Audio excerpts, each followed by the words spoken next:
Hello, everybody. Philip Lee returning with another episode of Civil War Chat. And today is November 22nd, 2021. It's a Monday. And the talk today is about emancipation, North and South. Lots of times, modern historians don't like to talk about emancipation in the South. They dismiss it as something that was undertaken as a desperation move. Well, I'm going to get into that a little bit. And before I do that, consider this for Christmas: Lee's Lost Dispatch and Other Civil War Controversies. My book by Philip Lee. And if you'd like to know how Lee's order at the Battle of Sharpsburg, known as Antietam up north, was lost and how it affected the battle, that is one of the 11 stories that is in here. Some of the other stories are: what was the Northerners' biggest mistake during the Civil War, and what was the Southerners' biggest mistake? Now, you can get this for Christmas, $19 at Amazon, Barnes & Noble, and elsewhere. You want an autograph copy, a personal autograph copy from me, and that'll be $22 here in the United States.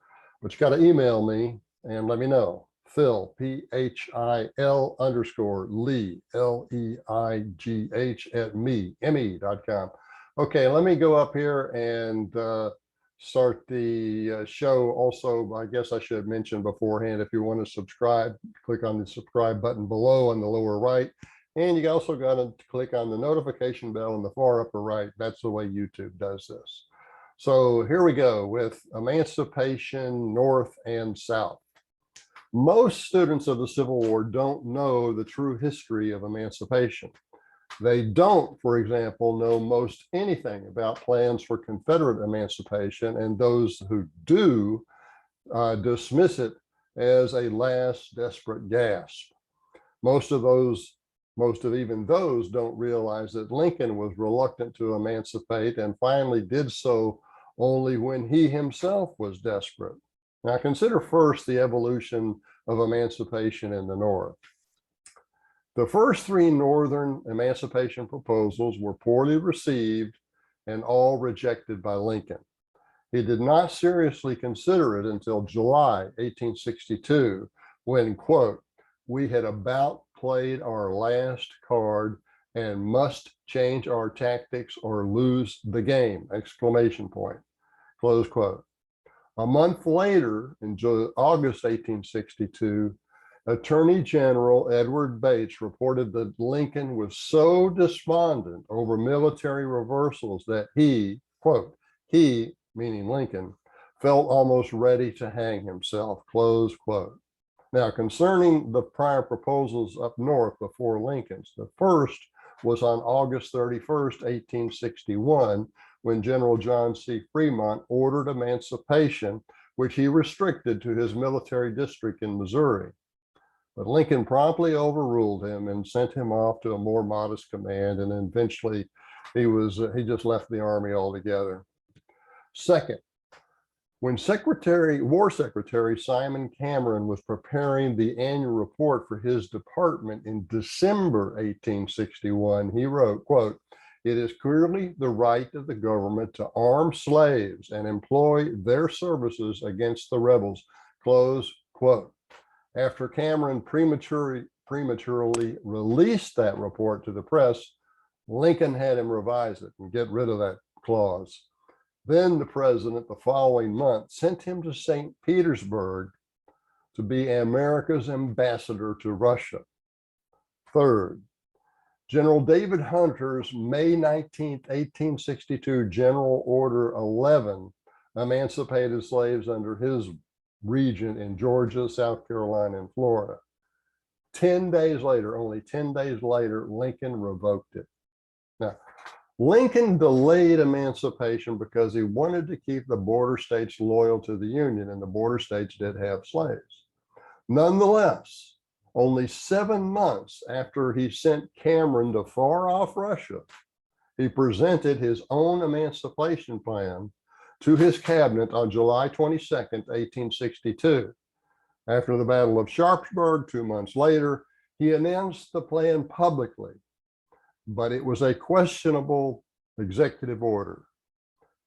in terms of legitimacy. It was questionable whether he even had the legal authority to do it. But Lincoln, like the North at the time, they were very prone to centralized power in Washington. That's what they wanted. Confederacy wanted power retained by the states, where it was supposed to be by the 1789 Constitution. Now, the Confederacy was also heading towards emancipation. It's rarely discussed by modern historians because of their bias. Even though it was heading toward emancipation, keep in mind it had a bigger hill to climb because the Confederacy had many slaves, whereas the North had none and the border states comparatively few. Now, while modern historians credit Lincoln with, quote, evolving towards justice, close quote, on the matter of emancipation, they give no credit to Jefferson Davis or the Confederacy for also evolving. But the truth is as follows. In January 1863, Confederate General Patrick Cleburne and a dozen colleagues submitted a plan that was passed up to Jefferson Davis after it was presented to the commanders of the Army of the Tennessee in January 1863. Cleburne proposed to emancipate slaves who would volunteer as combat soldiers. Most of his superiors, including Davis, rejected the idea in January 1863.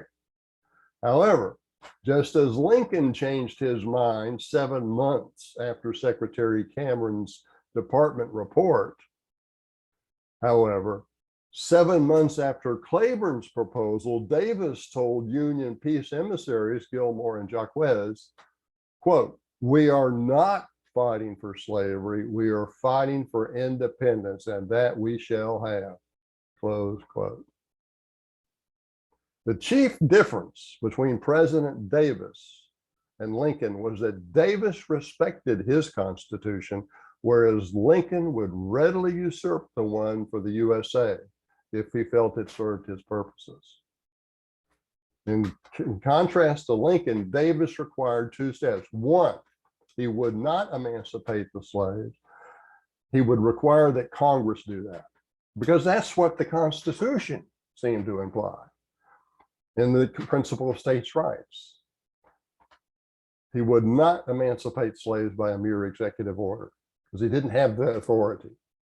Second, once the Confederate Congress passed the act emancipating slaves if they would volunteer for military service in March 1865, Davis stipulated the following by executive order that would have the effect of making them free.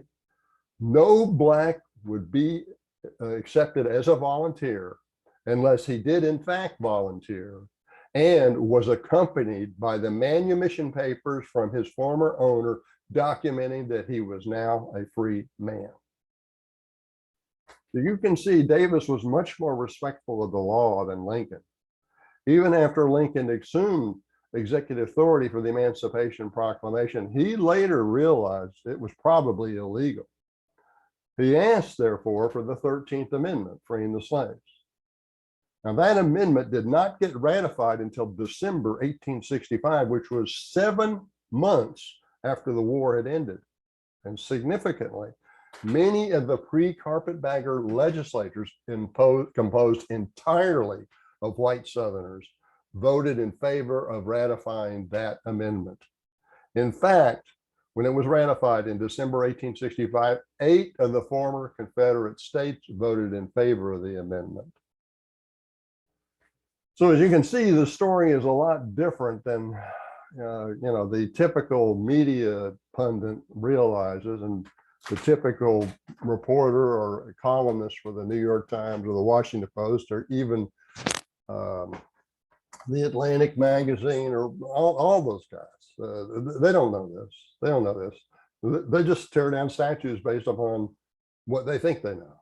And what they know is very limited. Again, it's that old goldfish bowl of Civil War history. Anything outside the goldfish bowl of Civil War and Reconstruction history that is taught at the colleges and universities, they're just unaware of it. And not only are they unaware of it, they're swimming in that same goldfish bowl. So they can't see it at all. It's just not existing in their universe, in their goldfish bowl.